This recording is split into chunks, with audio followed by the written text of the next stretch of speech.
Some men walk into a room and the air changes. Not because they're loud, not because they're big, not because they demand it, because something older than language recognizes them. Chuck Norris walked into the 1970 Southwest Karate Championship in Los Angeles, and the air changed. Ralph Alegria felt it. Every fighter in that gymnasium felt it. And yet, Alegria didn't bow. Not at the opening, not at the center line, not when the referee instructed him to. He stood there, arms loose, chin level, eyes locked on the man across from him, like he was daring the universe to make its move. 47 people were in that gymnasium. Only 31 were still watching by the time it ended. The other 16 had looked away, not from boredom, from disbelief. What happened in those minutes wasn't supposed to happen to someone like Ralph Alegria. He was supposed to be different.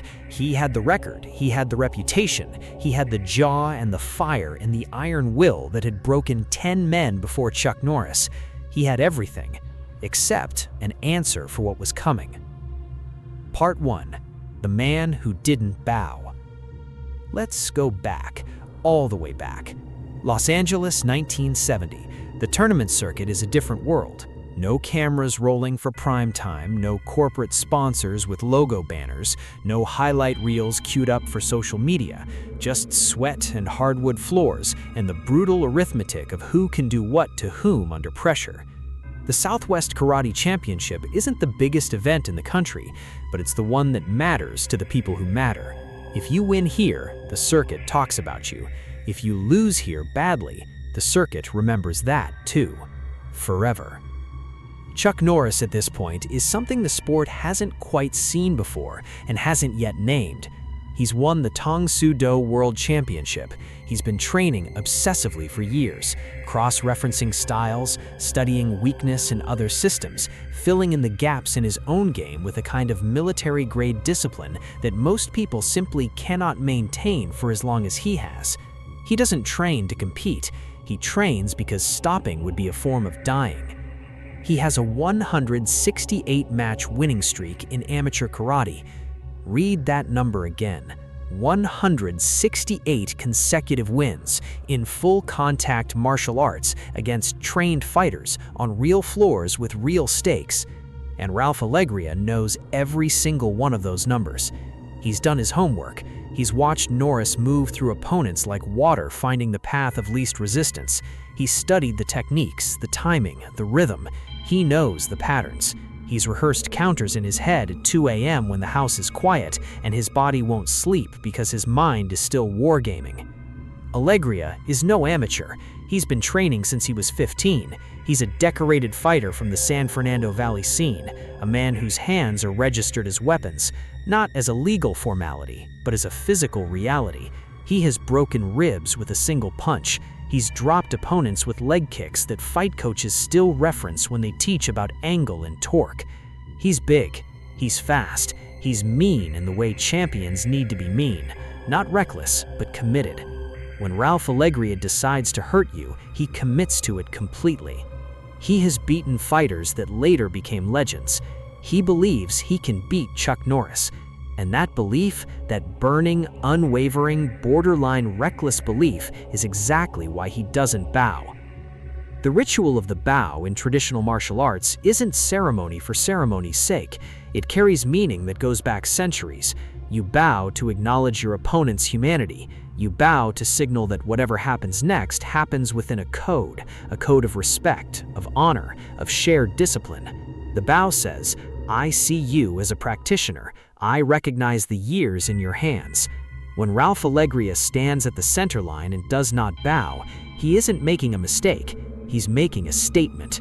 He's saying, I do not respect you more than myself.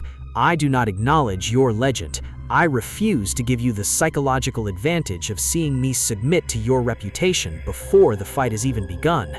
It's a calculated move, cold, strategic. The referee, a man named James Tan who has been running tournament floors since 1963, pauses. He looks at Alegria, then at Norris, then back at Alegria. The gymnasium gets quieter than it should be.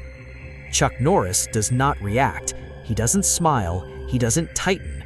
He doesn't perform offense for the crowd, or shake his hands on his hips, or shake his head. He stands exactly as he was before Alegria's refusal, with his hands relaxed at his sides and his eyes on the man across from him, like he was daring the universe to make its move.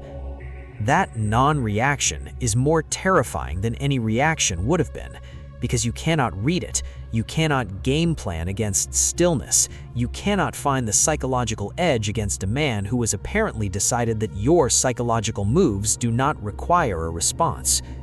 James Tan calls the fighters to position. The match begins. Part 2.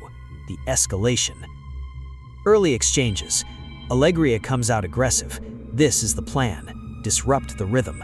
Don't let Norris settle into the mechanical precision he's known for. Make it messy, make it physical, make it a street fight wrapped in a gi. He throws a right hand that most fighters in that gym would not have seen. Norris rolls it, barely, a half-inch of movement that turns a potential knockout shot into a glancing contact that means nothing. The crowd makes a sound, not a cheer, not a gasp, something smaller, a low exhale, collective. Alegria follows immediately, left kick targeting the lead leg. He's felt that kick land before, felt what it does to a man's base when you remove the structural support from under him. He's ended fights with that kick. Norris checks it, lifts the knee, redirects the energy, turns what should be a destabilizing blow into a moment where Alegria is briefly off balance. Brief, 1 second, less, but Norris sees it. Something in his expression, and this is reported by 3 different witnesses in 3 separate conversations years later, something in his expression changes, not dramatically, just a small calibration, like a machine receiving new data and adjusting its calculation accordingly. Alegria resets. He's breathing harder than he expected to be, not from exhaustion, from effort. Everything he's throwing is requiring more than it should. Like punching through water, like trying to hit something that keeps not quite being where you aimed. He throws a combination, left jab, right cross, left hook. The jab connects, actually connects, and the crowd, 31 people still watching, makes another sound, this one slightly larger. Norris absorbs it, not theatrically, he just absorbs it, the way a mountain absorbs wind. Alegria feels something shift in his chest. Not fear. He's been scared before, and this isn't that. This is something more specific, the feeling of a plan encountering reality and finding the 2 things don't quite match, the feeling of homework meeting the actual test and realizing the questions are different. He circles left, resets again. The referee watches. James Tan's face is completely neutral, but his hands are raised higher than usual, closer to intervention position, because something in the air of this match is telling his instincts to be ready. Stop and think about this for a second. Ralph Alegria has been training for this fight for 6 weeks. 6 weeks of studying Norris's patterns, drilling counters, running the war scenarios. And he's 3 minutes into the match and already recalculating. That's not a sign he was unprepared. That's a sign of how extraordinary the man across from him actually is. Norris throws his first real combination, 2 punches and a kick, delivered in a sequence so compact that 3 of the witnesses later describe it differently because they each saw a different part of it and none of them saw all of it. Alegria blocks the first punch. Partially. He doesn't block the second. It catches him in the floating rib. Not a devastating blow, not yet, but a precise one. The kind of precision that tells you something about intent. Norris didn't throw that punch to knock Alegria down. He threw it to give Alegria information, a message delivered in the language of impact. I know where you're open. I've known for 2 minutes. I've been deciding what to do with that knowledge. The kick follows before Alegria finishes processing the punch. Alegria catches it on the thigh. His leg buckles, not collapsing, but buckles like a foundation absorbing a tremor it was engineered for, but that still registers. He stays up. The crowd shifts in their seats. 3 people in the back row stand without realizing they're standing. 2 minutes and 40 seconds into the round. Alegria makes his move. It's the move he's been building toward, the combination he drilled 500 times in the 6 weeks of preparation. Right body kick to draw the guard down, then left cross to the temple, then right elbow if he's close enough to finish. A 3-stage sequence that has ended 4 fights before this one. The body kick lands clean. Actually lands clean. Real contact. Norris takes it. Alegria's guard drops for a fraction. The commitment required for the kick momentarily shifts his weight, and he begins the transition to the left cross. He never finishes it. What happens next takes 1.8 seconds. Later, a fighter named Victor Reyes, who is standing 6 feet from the mat, will try to describe it. He will try 3 times. Each time he gets to this specific moment, he stops talking, shakes his head, and takes a breath. It was like he stopped existing in one place and started existing in another, Reyes will finally say. There was no middle, there was no process. He was there, and then he was somewhere else, and Alegria didn't know. Norris moves inside the cross, not backward, not sideways, inside. Closes the distance in a direction Alegria's body isn't accounting for, because the cross requires space, and Norris is suddenly removing the space, and the entire geometric logic of the combination collapses. The right cross becomes a push. Alegria's eyes widen. He's been in the ring with good fighters. He's been in the ring with fast fighters. He thought he knew what fast meant. He did not know what fast meant. Norris's counter arrives before Alegria's eyes widen. One strike, not a combination, one deliberate, mechanically perfect, scientifically applied strike to the chest, placed with the kind of precision that comes from understanding exactly how the human body transfers and absorbs force, not just from training, but from 1,000 hours of thinking about training. Alegria goes back. Not off his feet, his legs save him. Strong legs, disciplined legs. But he goes back 2 full steps and his guard comes up, and there's a half second where every person in that gymnasium is holding their breath because they don't know what they just saw. Norris stands where he is, doesn't follow, doesn't press the advantage, just stands there, hands relaxed, eyes on Alegria, waiting. The referee doesn't move. James Tan, who has stopped 7 fights in his career at exactly this kind of moment, doesn't move, because the fight isn't over and he can't find a technical reason to make it over, but also because something about the quality of the silence is telling him to wait. Alegria takes the 2 steps back towards center. His face is different now. Something in the jaw, something around the eyes. Not broken, Ralph Alegria does not break, but changed. Reconfigured, the way a mind looks when it has received information it cannot unsee. He resets. He attacks again, because that is who he is. 3 exchanges, sharp, fast, technically sound. He's going on pure training now, the body taking over when the conscious strategy has run out of answers. His hands are fast, his footwork is sharp. He lands 2 clean shots on Norris's guard and 1 partial contact on the shoulder. And Norris weathers all of it, absorbs all of it, moves through all of it like water finding the path of least resistance. And then he ends it. Not dramatically, not with a flying technique or a spectacular finish, with the same economy he's brought to every second of this match. A low kick that removes Alegria's base, a pivot that creates an angle, a single technique delivered to the body from a position Alegria simply cannot defend because the kick before it has changed his geometry, and now he's defending 2 things at once, and no human body defends 2 things at once perfectly. Alegria goes to the mat. He lands controlled, a trained fighter's fall, absorbing impact, but he lands. The gymnasium is completely silent. Not the silence before something happens, the silence after something has already happened and everyone is still catching up to what it was. 3 seconds. Ralph Alegria is on the mat for 3 seconds. He gets up, and this is important. He gets up the way a man gets up when something inside him refuses to let him stay down.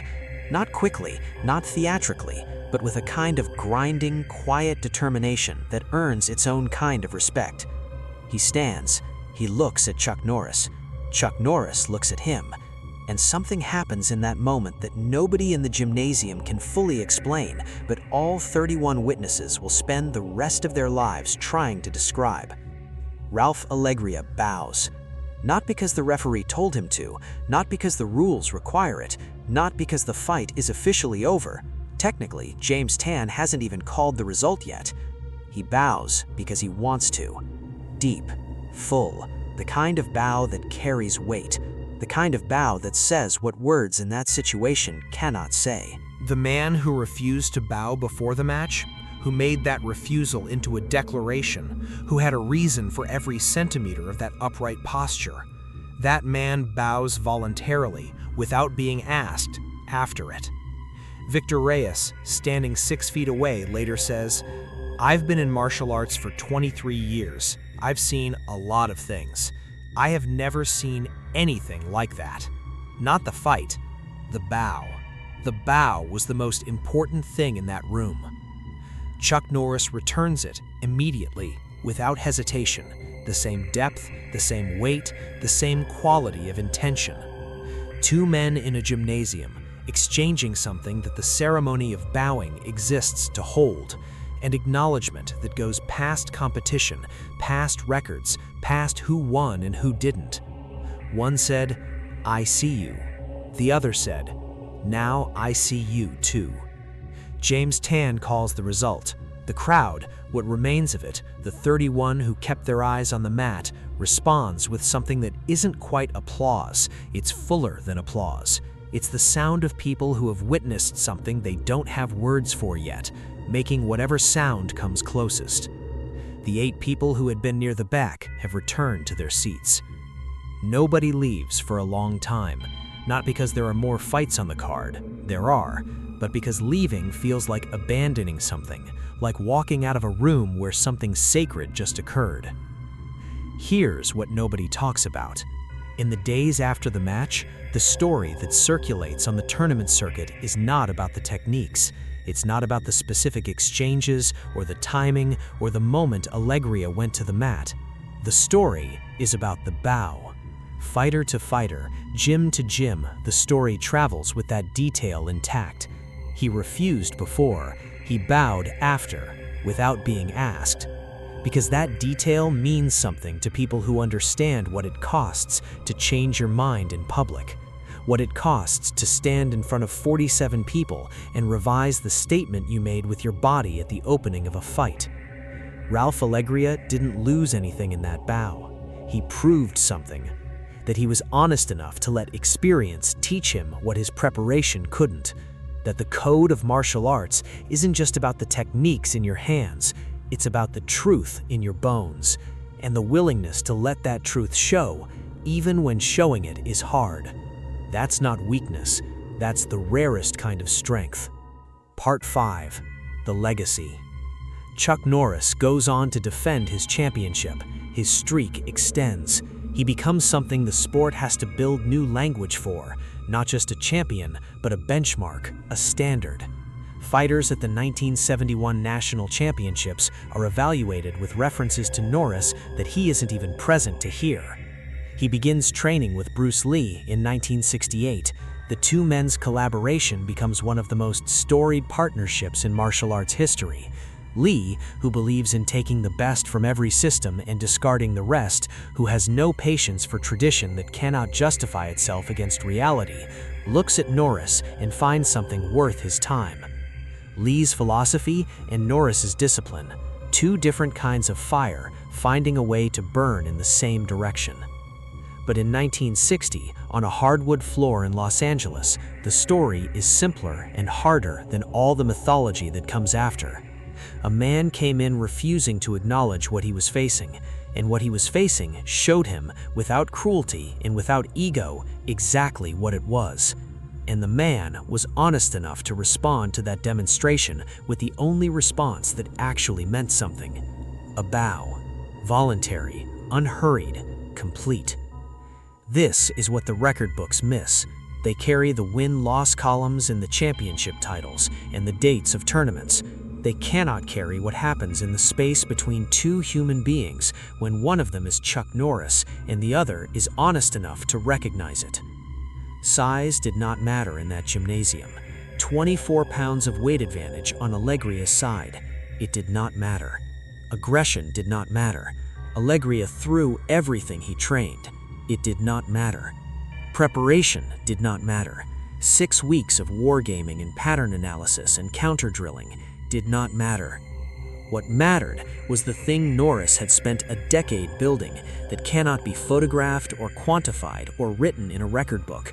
The thing that lives between the techniques and makes the techniques possible.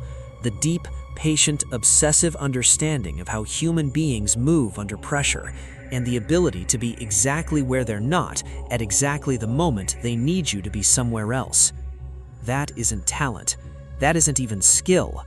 That is a life. A life of mornings before other people are awake and nights after other people have gone to sleep. A life of questioning what you know and testing what you've questioned and discarding what fails the test. A life of treating the mat not as a place to prove yourself, but as a place to discover the truth about yourself, which is a much harder thing. Chuck Norris did not beat Ralph Alegria because he was born different. He beat him because he refused to stop becoming better. Every single day. And here's the final truth, the one that makes Ralph Alegria's bow mean something beyond that gymnasium, beyond that day, beyond any tournament. The man who cannot bow before the fight hasn't yet understood what martial arts is for. The man who bows after it, without being asked, in full sight of everyone who watched him refuse, that man has learned something more valuable than any championship. He's learned that the truth doesn't care what your plan is, and that the only dignified response to the truth is to face it straight, on the mat, off the mat, in the gymnasium, in the world. Ralph Alegria walked into that building refusing to bow. He walked out with something worth more than a win. He walked out knowing exactly who Chuck Norris was, and knowing, finally, completely, without the comfortable buffer of reputation and theory and preparation, exactly who he himself was. That is the real fight. The one nobody puts in the record books. The one that matters most. No one challenged Chuck Norris on that circuit again. Not like Alegria did. Not with that much fire. Not with that much refusal. Because after the bow, everyone understood. Some men you can beat. Some men you survive.